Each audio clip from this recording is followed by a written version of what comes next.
The Sekhmet project began in 2017 to study the 11 statues of the Egyptian goddess that have been preserved in the Vatican Museums since the 19th century. Slowly, what began as a mere study of the statues became an international and multidisciplinary collaboration.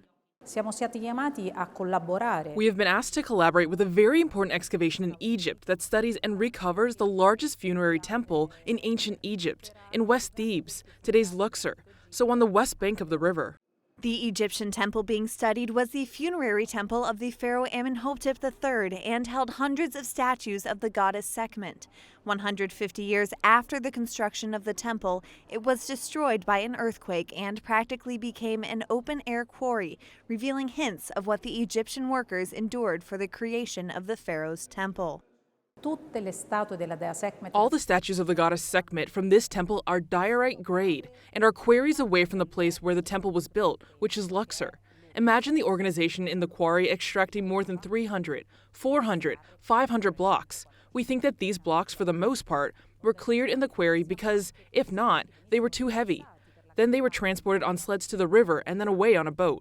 The Sekhmet project has strikingly uncovered the advanced technologies and techniques used by Egyptians in 1300 BC. For Vatican Museums curator Alessia Amenta, the project represents an essential continued dialogue between scholars and objects with the public. The diorite grade is one of the hardest stones in nature. We're talking about the 9th grade on the Mohs scale. Today we carve it with a diamond point, and think that in the Bronze Age, they were carved with extremely light, soft tools. Even today, the excavation technique of these statues also really escapes us. The museum can really be a research center, and it must be that. It is not just a place where objects are placed inside, on display cases, or in large rooms like this. They are living objects that can continue to tell so many stories that we can continually discover, investigate, and delve into.